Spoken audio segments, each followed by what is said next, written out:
सुप्रभात बच्चों, कैसे हैं आप सभी। आज हम कक्षा 8वीं का पाठ 1 स्वदेश प्रेम कविता के प्रश्नोत्तर पर चर्चा करेंगे। पिछली वीडियो में मैंने आपको कविता समझाई थी। आज हम इसके प्रश्नोत्तर समझेंगे। सबसे पहले पाठ से के प्रश्नोत्तर पर हम चर्चा करेंगे।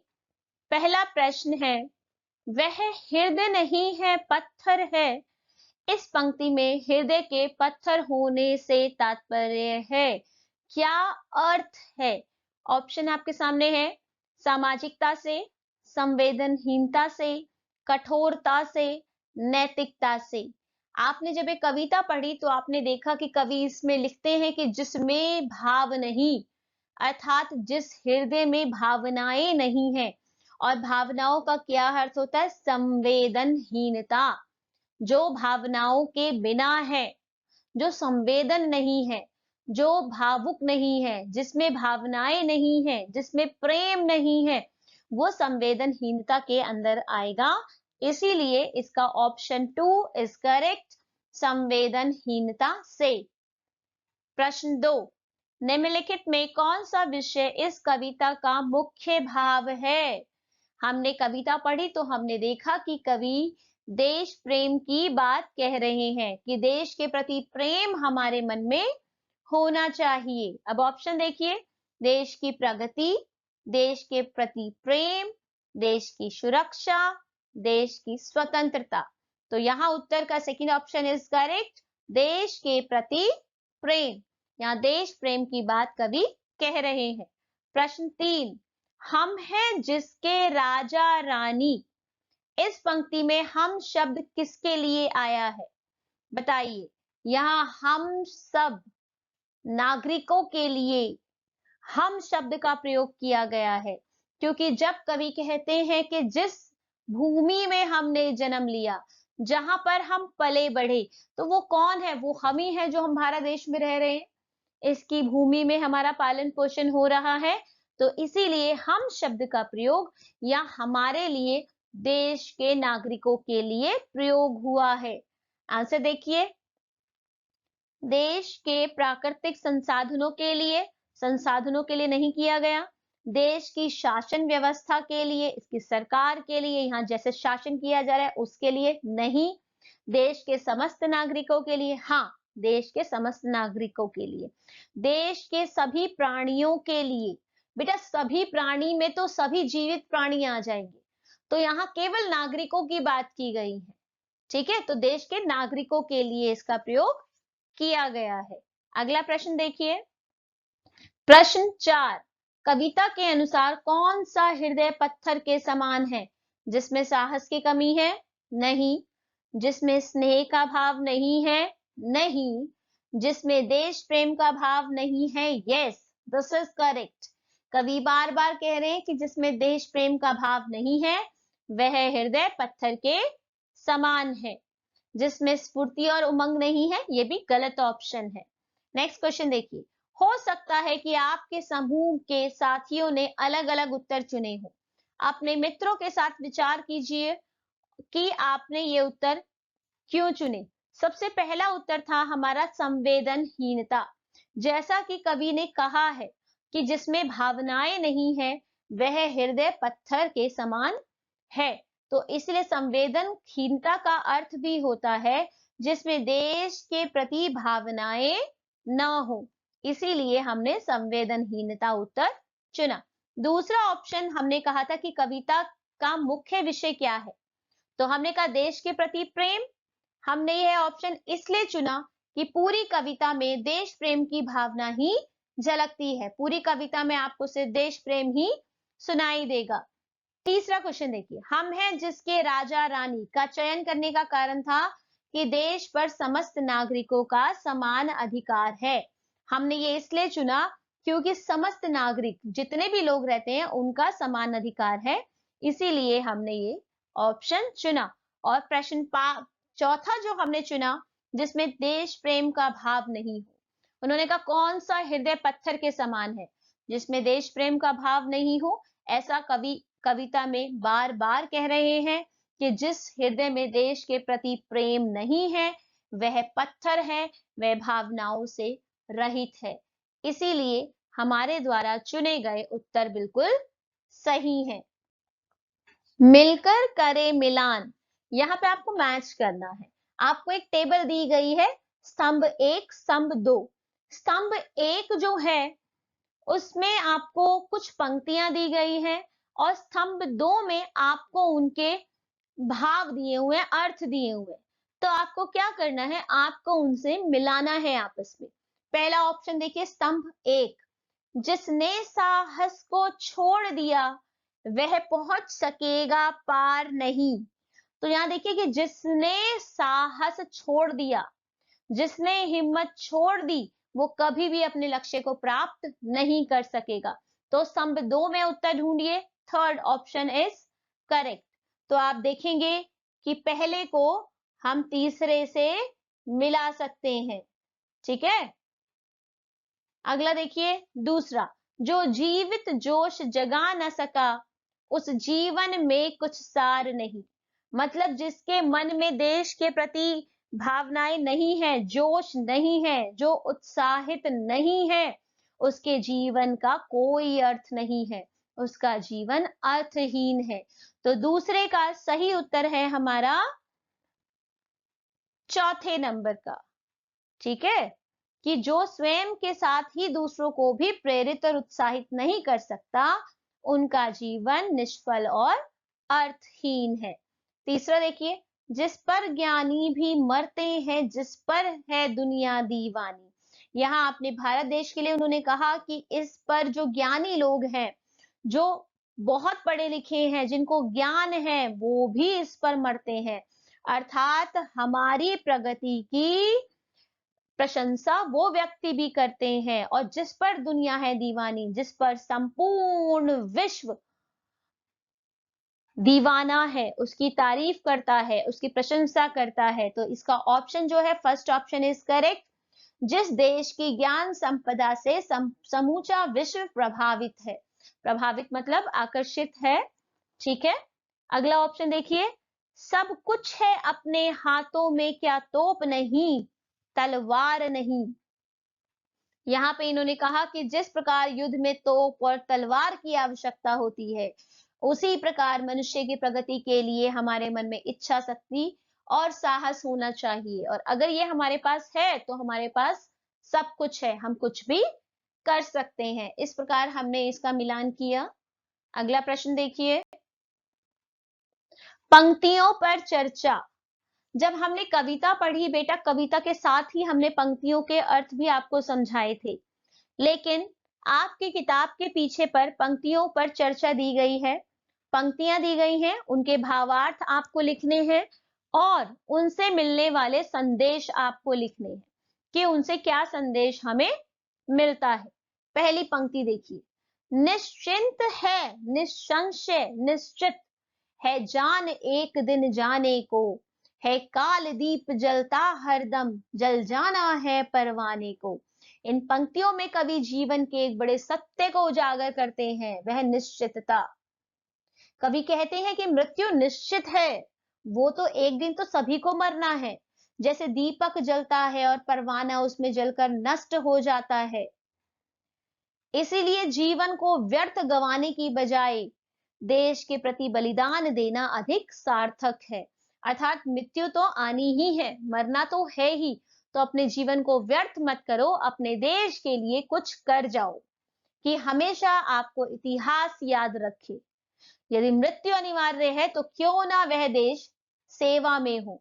अर्थात हमें जीवन में देश के प्रति कुछ ना कुछ कार्य जरूर करना चाहिए और देश के लिए प्रेम अपने मन में जरूर रखना चाहिए। इसका संदेश यही है कि मृत्यु निश्चित है, तो क्यों ना उसे देश रक्षा में गौरव से अपनाया जाए। दूसरी पंक्ति देखिए, ख, सब कुछ है अपने हाथों में, क्या तोप नहीं तलवार नहीं, वह हृदय नहीं है पत्थर है, जिसमें स्वदेश का प्यार नहीं। यहाँ कवि कहते हैं कि आत्मबल, साहस और देशभक्ति आप में होनी चाहिए। हमारे पास सब कुछ है, शक्ति, साधन, आत्मविश्वास, तो हमें किसी से डरने की जरूरत नहीं है।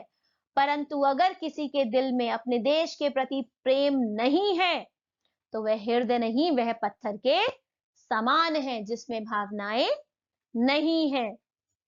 इसीलिए कवि कहते हैं सब कुछ है अपने हाथों में, कि हमारे हाथों में सब कुछ है, हिम्मत है, साहस है, जोश है, तो हमें किसी चीज की जरूरत नहीं है, केवल हृदय में प्रेम होना, देश प्रेम होना जरूरी है।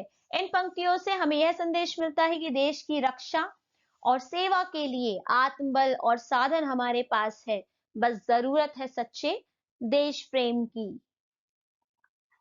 ग, जो भरा नहीं है भावों से, बहती जिसमें रसधार नहीं, वह हृदय नहीं है, पत्थर है, जिसमें स्वदेश का प्यार नहीं, जिसमें स्वदेश का प्यार नहीं।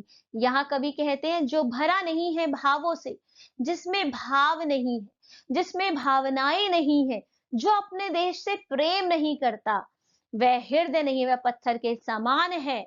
जिसमें अपनी भावनाएं नहीं है, जो देश से प्रेम ना करे, वह हृदय बेकार है। तो क्योंकि बहती जिसमें रसधार नहीं, जिसमें भावनाओं की सतत धारा अर्थात देश के प्रति प्रेम नहीं बहता, वह हृदय पत्थर के समान है। इस पंक्तियों से हमें मुख्य संदेश मिलता है, भावनाओं और देश प्रेम से ही हृदय जीवंत होता है, वरना वह केवल पत्थर के समान है। इस तरह हमने पंक्तियों के भावार्थ किए। और बेटा अगर एग्जाम में भी आता है तो आप अपनी भाषा में इसके भावार्थ लिख देंगे। अगर आपको कविता अच्छे से समझ आएगी तो डेफिनेटली आप और भी अच्छा काम कर पाएंगी। नेक्स्ट देखिए, सोच विचार के लिए। अब यहाँ क्या करना है, आपने किताब पढ़ी होगी, कविता पढ़ी है, उसी को पढ़ने के आधार पर आंसर देने, उत्तर देने। अभी तक हमने कवि पंक्तियों के भावार्थ लिखे थे, अब हम उत्तर देंगे। पहला प्रश्न, हम हैं जिसके राजा रानी, पंक्ति में राजा रानी किसे और क्यों कहा गया है? जब मैंने आपको लास्ट क्वेश्चन समझाए हैं तो उसमें मैंने कहा गया है कि समस्त नागरिकों को, भारतवासियों को राजा रानी कहा गया है। ठीक है, इस पंक्ति में हम का तात्पर्य भारतवासी से है। कवि ने राजा रानी कहकर इस बात को व्यक्त किया है कि जिस भूमि पर हमने जन्म लिया है वह इतनी समृद्ध, गौरवशाली और ऐतिहासिक है कि हम उसके स्वाभाविक उत्तराधिकारी हैं। हम उसके राजा रानी इसलिए क्योंकि वहां हमारा पालन पोषण हुआ है और हम उसके उत्तराधिकारी हैं। हमारे मन में देश प्रेम है, हम उसके बच्चे हैं, हम उसका मान सम्मान रखेंगे, इसीलिए इस देश के राजा रानी भी हम हैं। यह हमारे लिए गर्व की बात है कि हम उस देश के निवासी हैं जिसकी धरती पर महान राजा और रानी हुए हैं। इसीलिए यह हमें प्रेरणा देता है कि हम भी देश के लिए कुछ महान कार्य करें।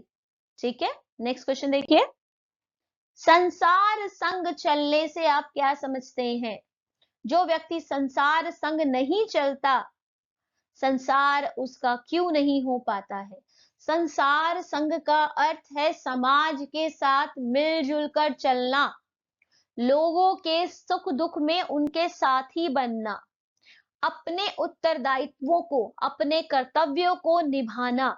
संसार संग, संसार के साथ, समाज के साथ, अपने देश के साथ।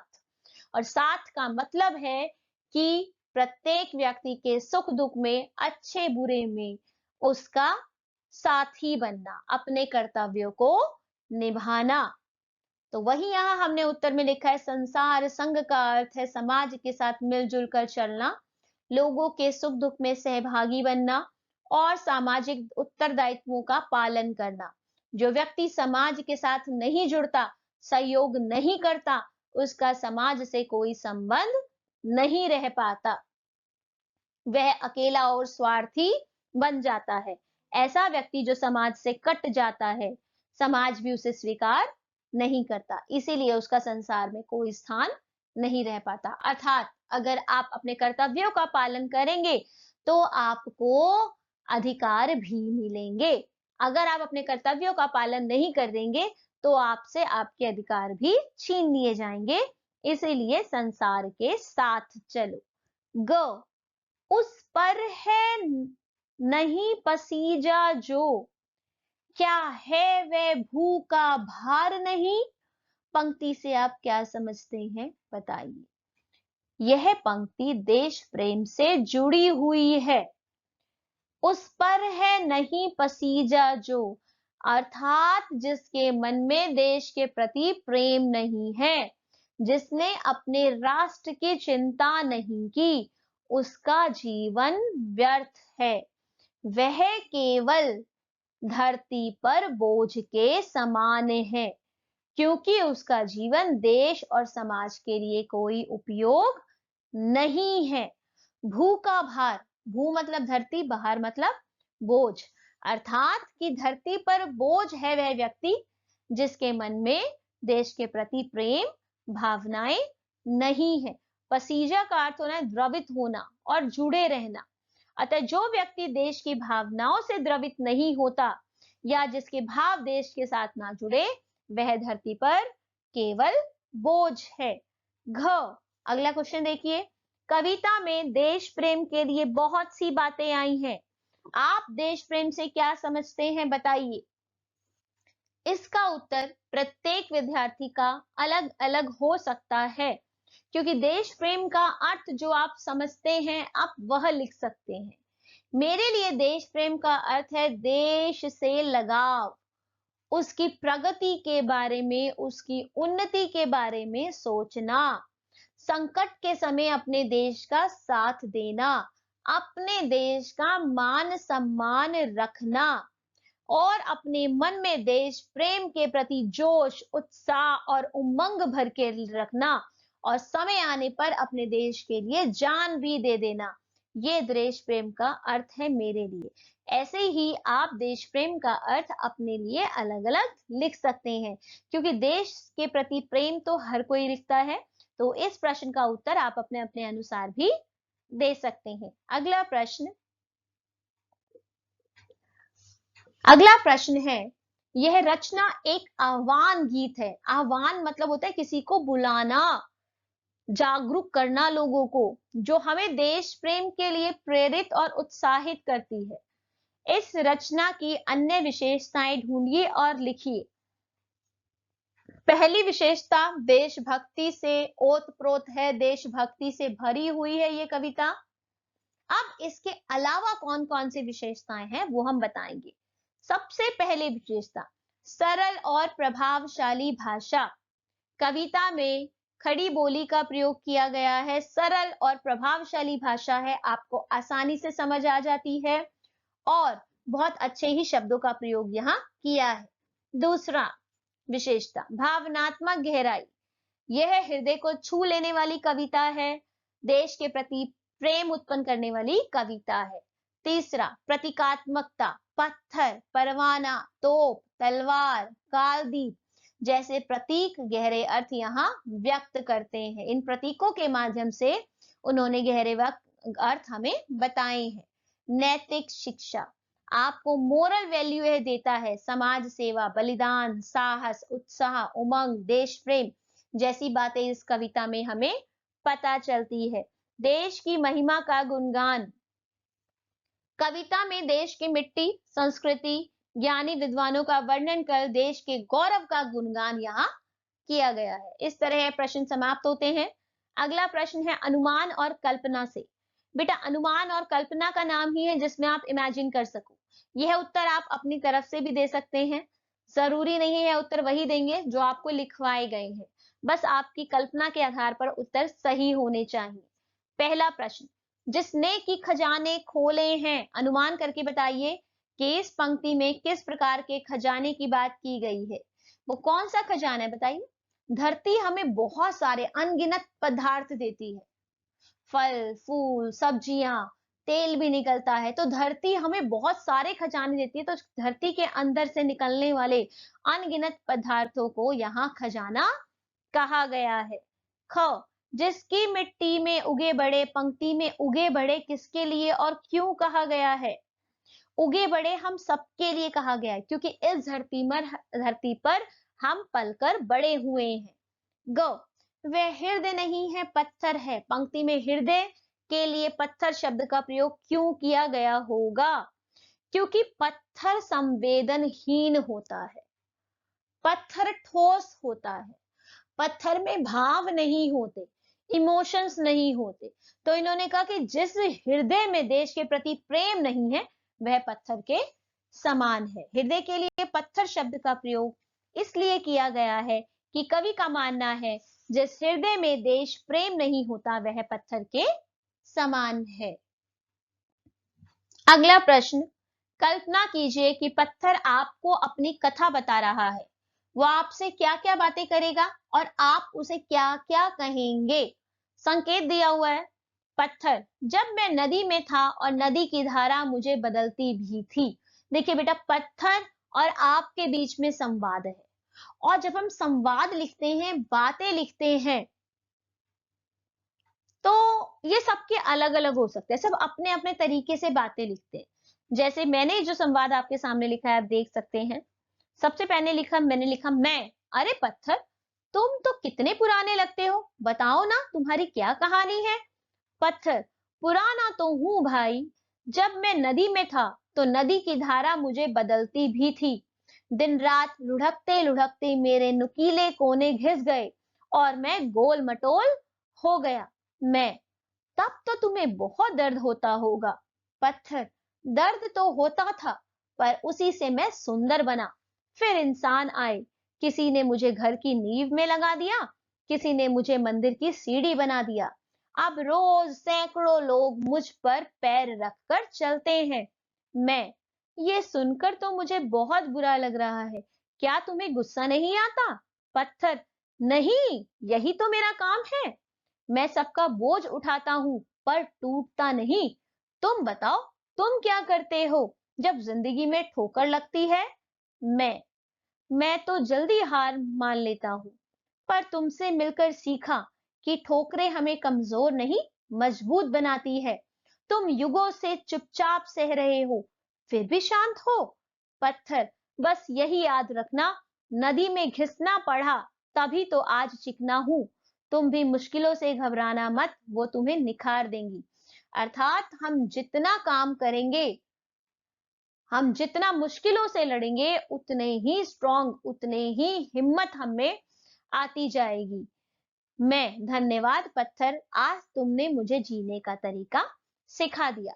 इस तरह एक व्यक्ति और पत्थर के बीच में संवाद हुए, जिसमें पत्थर ने हमें एक शिक्षा भी थी कि मुश्किलों से घबराना नहीं चाहिए, मुश्किलों से लड़कर ही जीवन में आप चमक हासिल करेंगे। अगला प्रश्न, आखिरी प्रश्न है ये, ध्यान से देखिएगा। देश प्रेम की भावनाएं देश की सुरक्षा से ही नहीं, बल्कि संरक्षण से भी जुड़ी होती है। अनुमान करके बताइए कि देश के किन किन संसाधनों या वस्तुओं आदि को संरक्षण की आवश्यकता है और क्यों? तो देश प्रेम की भावना देश की सुरक्षा से ही नहीं, बल्कि संरक्षण, संरक्षण क्या होता है? सुरक्षित रखना।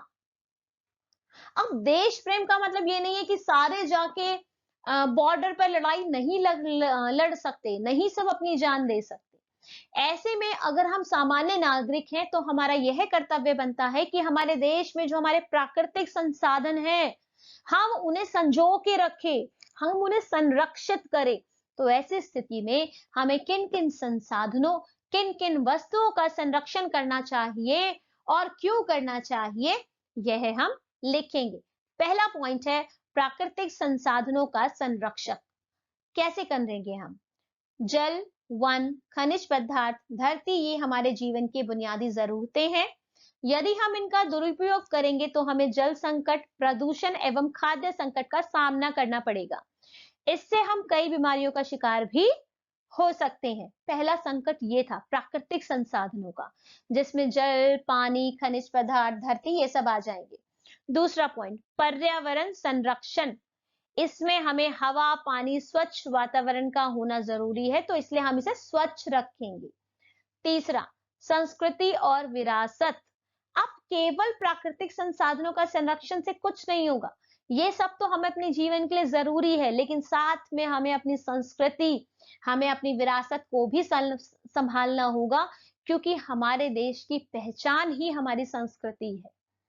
अपने देश की महत्ता बनाए रखने के लिए देश की सांस्कृतिक धरोहर को कभी आँच नहीं देना चाहिए, आँच नहीं आने देना चाहिए। हमारी परंपराएं, भाषाएं और रहन-सहन को सदा बनाए रखना चाहिए। यह भी सत्य है कि नवीन को अपनाना चाहिए, लेकिन प्राचीन को भी भुलाया नहीं जाना चाहिए। उसी में भली-भांति परिवर्तन कर नया स्वरूप देना चाहिए। तो हमारी संस्कृति और विरासत भी हमारे लिए ज़रूरी है।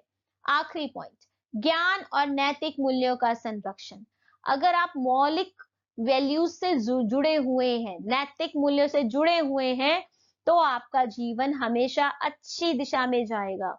और अगर आपने गलत मूल्यों को अपना लिया है, तो आपका जीवन भी गड़बड़ा जाएगा और आप अपने लक्ष्य को कभी भी प्राप्त नहीं कर पाएंगे। विद्वानों के ज्ञान और नैतिक मूल्यों को अक्षुण्ण बनाए रखना हमारा कर्तव्य है। इन्हीं के आधार पर नवीनता की ओर अग्रसर हो सकते हैं। इसीलिए इनके महत्व को कभी खोना नहीं चाहिए। सुरक्षा एवं शांति का संरक्षण। देश में शांति और सुरक्षा रहेगी, तभी विकास संभव है। हिंसा, आतंकवाद और असुरक्षा के माहौल में देश कभी विकास की ओर नहीं बढ़ सकता। अर्थात हम गलत मूल्य अपनाएंगे तो हमारा देश कभी भी विकास नहीं कर पाएगा। इसीलिए नैतिक मूल्य और ज्ञान को संजो के रखना भी जरूरी है। इसी के साथ हमारे पाठ के सभी प्रश्नोत्तर समाप्त होते हैं। उम्मीद करती हूँ आपको प्रश्नोत्तर समझ आए होंगे तो प्लीज इस वीडियो को लाइक, शेयर एंड सब्सक्राइब जरूर करें इस चैनल को। धन्यवाद। आप सभी का दिन मंगलमय हो।